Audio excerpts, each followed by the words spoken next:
You students, I really wish you all people are fine.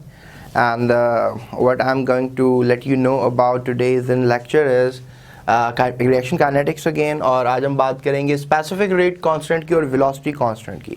Students पहले इसको ज़रा थोड़ा सा अंडरस्टैंड करते हैं कि वेलोसिटी कांस्टेंट जो है वो क्या होता है. वेलोसिटी कांस्टेंट का मतलब होता है कि अगर आप देखें एक रिएक्शन हो रहा है तो उसकी वेलोसिटी कांस्टेंट है, यानी आपको लग रहा है कि उसकी वेलोसिटी में चेंज नहीं आ रहा. ऐसा क्यों है? क्योंकि जितने रिएक्टेंट्स जो हैं आपको प्रोडक्ट्स में जाते हुए नज़र आ रहे हैं उतने ही प्रोडक्ट्स रिएक्टेंट्स में वापस आ रहे हैं. इसे कहते हैं कि कांस्टेंट वेलोसिटी, या आप इसको ये भी कह सकते हो रेट कांस्टेंट, यानी रेट कांस्टेंट है. The forward reaction and the backward reaction they are equal. आप इसको स्टडी करने के लिए थोड़ा सा लॉ ऑफ मैथ एक्शन से गो थ्रू करें मेरी प्रीवियस वीडियोस से. अगर आपको लॉज ऑफ मैथ एक्शन थोड़े से अंडरस्टैंड होते हैं तो इस बात को अंडरस्टैंड करना और इजी हो जाएगा. स्टूडेंट्स, अगर हम देखें according to the law of mass action, rate of a reaction is proportional to the active masses. अगर आप फॉर एग्जांपल नान और कबाब खा रहे हैं और आपके पास 3 कबाब हैं और लेट्स से दैट आपके पास 10 नान है, तो 3 कबाब आपको अलाउ नहीं करेंगे 10 नान खाने के लिए. तो आप सिर्फ उसमें से 3 नान ही चूज कर सकते हैं खाने के लिए. क्यों? क्योंकि एक्टिव नान जो है वो 3 है जो आप खा सकते हैं. बाकी जो 7 के नान 7 नान है वो आप खा नहीं सकोगे. लिहाजा आप इसमें कह सकते हो कि active masses are those masses जो कि रिएक्ट कर रहे हैं. लेकिन ये भी कहीं नहीं लिखा कि आप तीनों कबाब जो है वो खाओगे. हो सकता है कि आप सिर्फ 2 कबाब खाओ और 2 नान खाओ. इसका मतलब है कि जितना भी आपके पास नान कबाब था उसमें से 2 कबाब एक्टिव हुए और 2 नान एक्टिव हुए. तो इसको कहते हैं एक्टिव मैसेज. यानी जब रिएक्टेंट्स रिएक्ट करते हैं तो उनमें कुछ एक्टिव मैसेज जो हैं वो आपस में रिएक्शन करके प्रोडक्ट्स की तरफ चले जाते हैं. तो लिहाजा आप कह सकते हो कि rate of a reaction is proportional to the active masses of reactants और द प्रोडक्ट्स. देखें, अगर आप ये कानून रिएक्टेंट्स पे लागू करते हो तो देखो प्रोडक्ट भी आपस में रिएक्ट करके रिएक्टेंट्स बनाती हैं.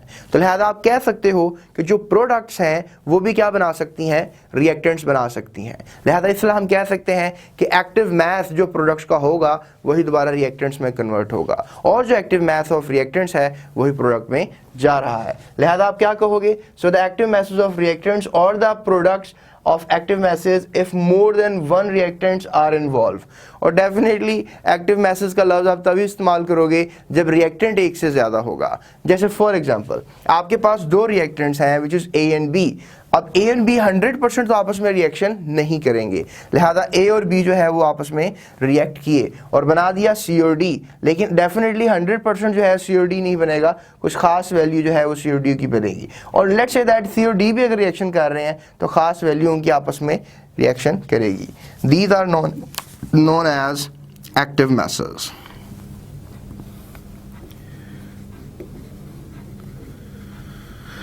और इनको हम मोलर कंसंट्रेशंस में लेते हैं. यानी जब आप इनको इक्वेशन में प्लेस करते हो तो आप लिखते हो कि rate is equal to K A power A coefficient A B coefficient B. यानी ये आप पावर्स बना लेते हो, कोफिशिएंट्स बना लेते हो. लेट्स से दैट कि अगर आप ए की वैल्यू 1 सपोज करते हो, बी की वैल्यू भी 1 सपोज करते हो, तो यू कैन से दैट कि यहाँ पर ए अगर आप देखें यहाँ पे 1 प्लेस कर दें, यहाँ पे भी 1 प्लेस कर दें, तो you got the same result as K. यानी अगर मोलर कंसंट्रेशन से 1 है तो आपके पास वेलोसिटी कांस्टेंट जो है वो यूनिटी आएगा. लिहाजा आप कह सकते हो कि the specific rate constant of a reaction of a chemical reaction is the rate of a reaction when the concentration of the reactions are at unity. यानी कि जब यूनिटी का अगर आपको रिजल्ट आएगा तो आप कहोगे कि रेट जो है वो कांस्टेंट है, वेलोसिटी जो है वो कांस्टेंट है. तो that's the idea what I am trying to give you. लेकिन अगर फॉर एग्जांपल अगर आपका जो के है आपने चेंज करना है, यानी जो रिएक्टेंट प्रोडक्ट में जा रहे हैं और जो प्रोडक्ट रिएक्शन में आ रही है इसको थोड़ा सा आप चेंज करना चाहते हो, तो स्टूडेंट्स मैं आपको एक हिंट देता हूँ, आप रिएक्शन का टेम्परेचर चेंज कर दो. अगर आप टेम्परेचर चेंज कर दोगे इससे क्या होगा कि जो के की वैल्यू है उसको फ़र्क पड़ जाएगा. यानी के कभी चेंज नहीं होता, ठीक है, इट ऑलवेज रिमेन यूनिटी. लेकिन अगर उसको आप चेंज करोगे तो that you have to change the temperature, उसमें चेंजिंग्स आ जाएंगी. So I hope you are getting something out of this. और in my very next lecture में आपको ऑर्डर ऑफ रिएक्शंस के बारे में बात करूंगा. So thank you so much for this time. अपना बहुत ख्याल रखिएगा.